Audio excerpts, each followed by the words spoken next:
یہاں سے کسی کو لے جاتے تھے نا دبئی، دھوکہ دے کے، اور لے جاتے تھے یورپ میں، عرب ممالک میں دھوکہ دے کے لے جاتے تھے، تو وہ بھی کوئی خواب ہی تو دکھاتے تھے کہ اتنے لاکھ تنخواہ ہوگی، اتنا کچھ ہوگا۔ وہاں جا کے پتہ چلتا تھا کہ جیب سے بھی دینے پڑیں گے کچھ۔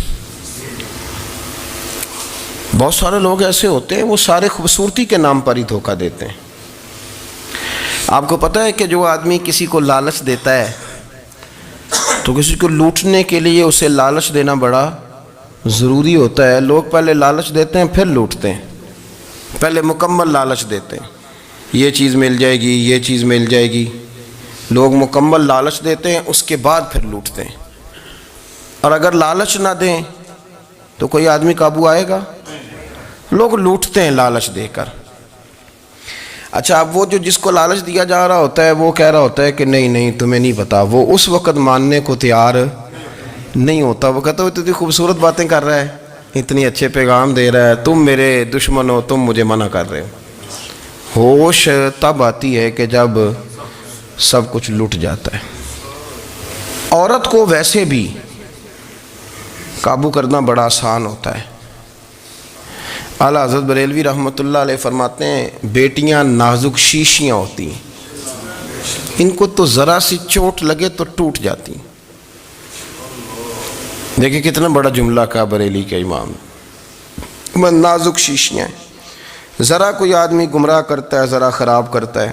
اب دیکھیں نا، یہ جو بچیوں کو بچے مس گائیڈ کرتے ہیں، انہیں بڑے بڑے خواب دکھاتے ہیں، وہ بیچاری ماں باپ کو چھوڑ کے، بہن بھائی کو چھوڑ کے اس کے ساتھ شادی کرتی ہے، پھر جو اس کا بعد میں حشر ہوتا ہے، آپ ادلیاں نو سردار پین تکے تے شرما والیاں نو چوٹے ڈولیاں دے۔ پھر وہ بیچاری ماں باپ رکھتے نہیں، وہ ظلم کرتا ہے، تو کتنی بڑی تکلیف میں وہ بچی آ جاتی۔ نازک شیشی ہوتی ہے نا تو ٹوٹ جاتی۔ یہی حال اب جدید خواتین اور یہ جو کچھ اینکر پرسن ہیں، یہ اصل میں نا یہ آپ کو سیاست سکھاتے ہیں، لیکن یہ مادر پیدر آزاد لوگ ہیں، بالکل آزاد۔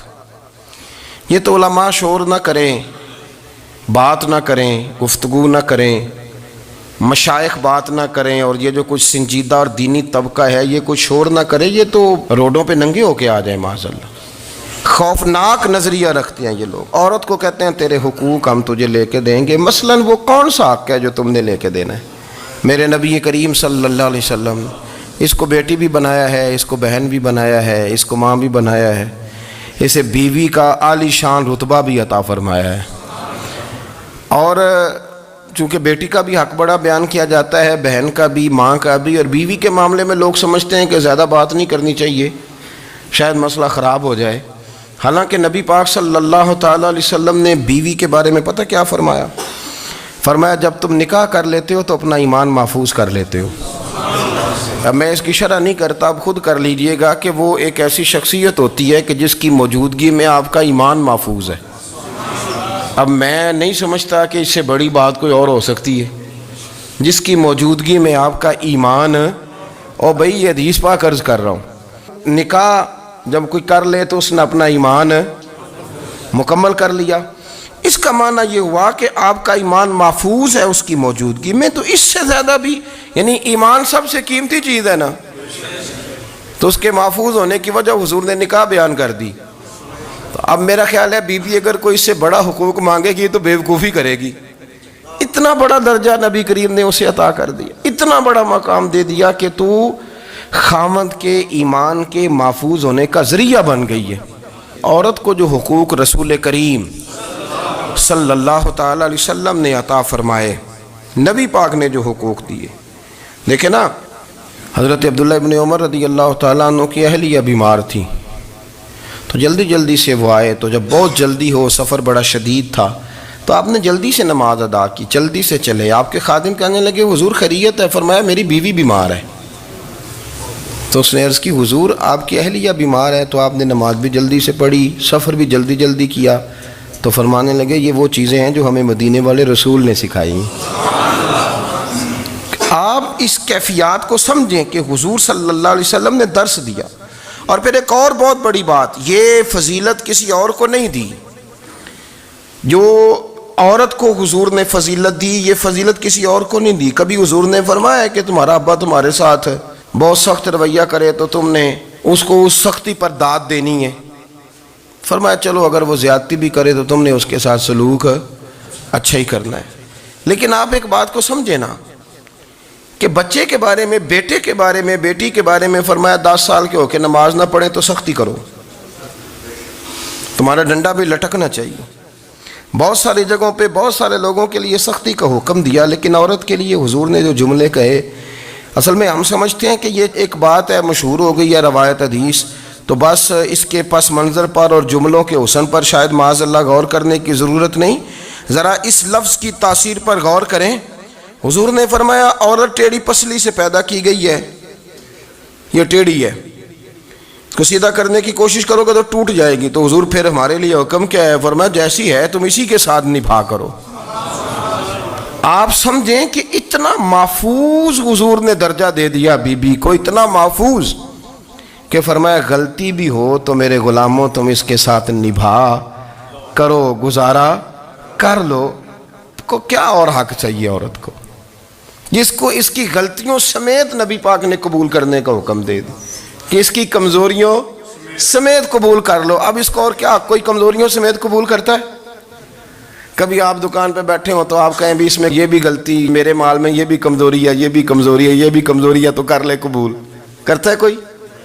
کوئی شخص ایسا ہو جو کسی چیز کی کمزوریاں بیان کر کے کہ اسے قبول کرو؟ پر رسول کریم صلی اللہ تعالی علیہ وسلم نے نا ہمیں سبق دیا، حضور نے ہمیں درس دیا، نبی پاک نے ہمیں پیغام دیا. فرمایا یہ ٹیڑھی ہے، سیدھی کرنے کی کوشش کرو گے تو بیچاری ٹوٹ جائے گی، تو اس کے ساتھ نبھا کر جاؤ. آپ میری بات کو سمجھیے گا. چلیں میں اس پر ایک اور بخاری مسلم کی حدیث پڑھتا ہوں. حضرت سلمان فارسی رضی اللہ تعالیٰ عنہ اور حضرت ابو درداء کے درمیان بھائی چارہ تھا. مکے سے مدینے جب لوگ آئے تو حضور نے بھائی بھائی بنایا تھا. ان کے درمیان بھائی چارہ تھا تو ابھی پردے کی آیات نازل نہیں ہوئی تھیں، تو لوگ ایک دوسرے کی طرف جاتے تھے. حضرت سلمان فارسی رضی اللہ تعالیٰ عنہ حضرت ابو درداء رضی اللہ تعالیٰ عنہ کے گھر میں تشریف لے گئے تو دیکھا کہ ان کی بیوی بڑی غمگین بیٹھی ہیں. تو ہم نے فرمایا بہن کیا ہوا؟ تو کہنے لگی تمہارے بھائی کو دلچسپی کوئی نہیں رہی، ہر روز روزہ رکھ لیتا ہے اور ساری رات نفل پڑھتا ہے. حضرت سلمان فارسی کہنے لگے ٹھیک ہے کر لیتے ہیں بندوبست. نماز دین ہے کہ نہیں؟ دین ہے نا یہ چیزیں. لیکن حضرت سلمان فارسی جناب ابو درداء سے کہنے لگے آج میں نے تیرے گھر میں رہنا رات کو، کیونکہ وہ تو ساری رات نماز پڑھتے تھے، نفل پڑھتے تھے. انہوں نے کہا ٹھیک ہے. ایک بستر لا کے بچھا دیا حضرت سلمان فارسی کے لیے. سلمان فارسی فرمانے لگے دوسرا بھی لا. کہا وہ کیا کرنا ہے؟ فرمانے لگے تو نے بھی سونا ہے، میں نے بھی سونا ہے، تو نے بھی سونا ہے. عشاء پڑھیں گے اور پھر دونوں سوئیں گے. کہا میں نے تو نماز پڑھنی ہے. فرمایا تہجد کے وقت اٹھ کے پڑھیں گے، اللہ کے رسول بھی رات آخری حصے میں جا کے نماز پڑھتے ہیں.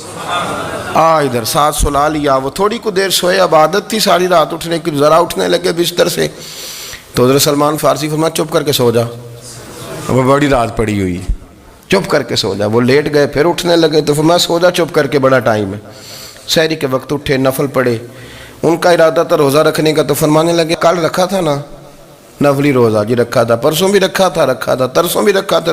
فرمایا آج نہیں رکھنا، آج میں تیرا مہمان ہوں، سارا دن کٹھے مل کے روٹیاں کھائیں گے، آج نہیں روزہ رکھنا. سلا دیا. اب حضرت ابو درداء رضی اللہ تعالیٰ عنہ کہہ تو کچھ نہ سکے، پر کہنے لگے سلمان تم پتہ تم کیا کر رہے ہو؟ نہ تم نے مجھے رات اٹھ کے زیادہ نفل پڑھنے دیے، سویرے روزہ نہیں رکھنے دیا. تو حضرت سلمان فارسی کہنے لگے کوئی لمبی بات تو نہیں نا، چلتے ہیں نا ابھی فجر میں مسجد نبی میں، تو نبی پاک کو بتاتے ہیں. سرکار دو عالم علیہ السلام کی خدمت میں تو اپنی بات کرنا، میں اپنی کروں گا. حضور نتیجے کا اعلان فرما دیں گے، بات طے ہو جائے گی. حاضر خدمت ہوئے، عرض کی یا رسول اللہ صلی اللہ تعالیٰ علیہ وسلم یہ ساری رات نفل پڑھتے ہیں، ہر روز روزہ رکھتے ہیں، ان کی اہلیہ غمگین بیٹھی ہیں، حکم فرمائیں. تو نبی پاک صلی اللہ علیہ وسلم نے فرمایا پھر ہوا کیا؟ یا رسول اللہ میں نے رات سلایا ہے، سحری میں اٹھایا ہے، سویرے روزہ نہیں رکھنے دیا. نبی پاک نے فرمایا سلمان فارسی نے ٹھیک کیا ہے، سلمان فارسی نے ٹھیک کیا. پھر حضور نے فرمایا، نبی کریم نے فرمایا ابو درداء تیرے اوپر اگر اللہ کا حق ہے، اس کے رسول کا حق ہے، دین کا حق ہے، تو فرمایا تیری آنکھ کا بھی تیرے اوپر حق ہے، تیرے وجود کا بھی تیرے اوپر حق ہے. یہ حضور نے فرمایا تیرے بچوں کا بھی تیرے اوپر حق ہے, تیری بیوی کا بھی تیرے اوپر حق. اس حق کو بھی سمجھے. حقوق اللہ بھی ہیں, پر تیری آنکھ کا بھی تیرے اوپر. کیا مانا کہ تیری آنکھ سونا چاہتی ہے تو اسے سلا بھی. تیرے وجود کا بھی تیرے اوپر حق ہے. تو تیرا وجود آرام کرنا چاہتا ہے تو اسے آرام بھی کرا. اور پھر وہاں نبی پاک صلی اللہ علیہ وسلم نے فرمایا میں تم سب, سننا یہ لفظ حدیث کے, حضور نے اسی موقع پر فرمایا میں تم سب سے زیادہ اپنے رب کو جانتا ہوں اور میں تم سب سے بڑھ کر اپنے رب سے ڈرتا ہوں. حضور فرمانے لگے میں روزہ بھی رکھتا ہوں, افطار بھی کرتا ہوں, یعنی کبھی رکھتا ہوں اور کبھی نہیں رکھتا. فرمایا میں نفل بھی پڑھتا ہوں اور اپنی بیویوں کو وقت بھی دیتا ہوں. سرکار مسجد میں بھی آتے تھے, نواسوں کے ساتھ کھیلا بھی کرتے تھے, ان کے ساتھ پیار بھی کرتے تھے. تو اتنے بڑے حقوق حضور نے بیان فرمائے عورتوں کے کہ تمہاری بیوی کا بھی تمہارے اوپر. لو ایک حدیث بخاری کی اور یہاں بیان کر دیتا ہوں. ایک شخص نے آ کے عرض کی یا رسول اللہ صلی اللہ تعالی علیہ وسلم جہاد کے لیے تیاری ہو گئی ہے, صفیں بن رہی ہیں, مجاہدین کی تیاری ہے, تو میرا بھی نام لکھ دیا گیا ہے مجاہدوں کی لسٹ میں, لیکن یا رسول اللہ صلی اللہ تعالی علیہ وسلم میری بیوی نے حج کی تیاری کر لی ہے اور میرے دوستوں نے صحابہ نے میرا نام مجاہدین کی لسٹ میں لکھ دیا, تو میرے لیے کیا حکم ہے؟ یہ بخاری مسلم ہے. تو نبی پاک صلی اللہ تعالی علیہ وسلم نے فرمایا جہاد پہ کوئی اور چلا جائے گا تو بیوی کے ساتھ حج کرنے جا, اسے محرم کی ضرورت ہے, وہ تیرے بغیر کیسے جائے گی؟ مجاہدین کو تو اور مجاہد مل جائے گا, پر تو اپنی بیوی کے ساتھ جانا. نبی پاک صلی اللہ علیہ وسلم نے مرد کو محافظ بنایا ہے, عورت کو مرد کا قیدی نہیں بنایا, بلکہ عورت کو حفاظت عطا کی اور مرد کو اس کا محافظ بنایا. اب بچیاں آزاد ہونا چاہتی ہیں, اور آزادی بھی وہ والی کہ جو بنیادی طور پر آزادی نہیں, فحاشی ہے. میں نے بہت پہلے کہا ہے کہ اسلام بیٹیوں کو قیمتی سمجھتا ہے. جس بندے کے پاس 20 تولے سونا ہو وہ چوک میں لے کے نہیں آتا, وہ قیمتی چیز ہے, اس نے چھپا کے رکھی ہوتی ہے. تو جو نبی پاک صلی اللہ علیہ وسلم کا کلمہ پڑھنے والے بیویاں, اسلام انہیں قیمتی سمجھتا ہے. کہتا ہے کہ تم قیمتی ہو لہذا گھر کے اندر رہو, تم باہر نہ ہو. لیکن عورتیں ہیں کہ ان کو بلا وجہ لوگ خراب کر دیتے ہیں اور بلا وجہ وہ اس مغالطے کا شکار ہو جاتی ہیں. اب آگے بڑھتے ہیں. قرآن مجید نے سورہ نور کی آیت نمبر 30 میں کہا کہ کل للمؤمنین یغضوا من ابصارہم, فرمایا کہ اے محبوب علیہ السلام مومن مردوں سے کہہ دو کہ اپنی نظریں جھکا کے رکھیں, اپنی نظریں. اور اگلی آیت میں فرمایا وَقُلْ لِلْمُؤْمِنَاتِ يَغْضُضْنَ مِنْ أَبْصَارِهِنَّ, فرمایا کہ اے محبوب مومن عورتوں سے بھی کہہ دو کہ اپنی نظریں جھکا. مرد بھی اپنی نظر جھکا کے رکھے گا عورت کی طرف, لیکن یہ ساری پابندی صرف مرد پر نہیں, عورت بھی غیر محرم کا چہرہ نہیں دیکھے گی, اس پر بھی اسی طرح نظر جھکانے کا حکم ہے جس طرح کہ وہ ہر دکاندار کو بھائی جان کہہ کے گفتگو کرنے کی اس کو بھی اجازت نہیں ہے کہ وہ بھی وہ سمجھے کہ پابندی تو مرد نے کرنی تھی, میں نے تھوڑی کرنی تھی.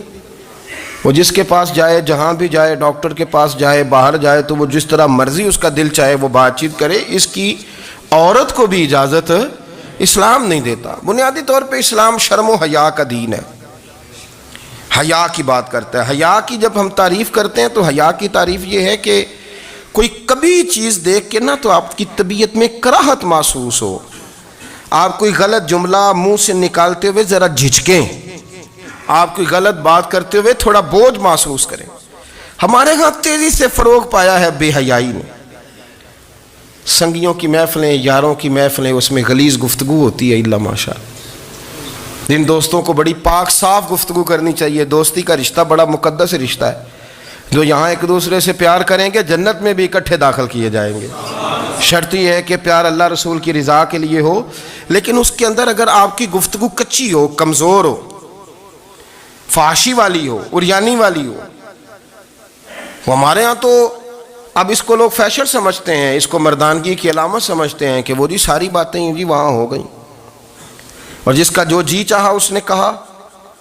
آپ جب حیا کے دائرے میں ہوتے ہیں تو آپ خود بھی سکون محسوس کرتے ہیں.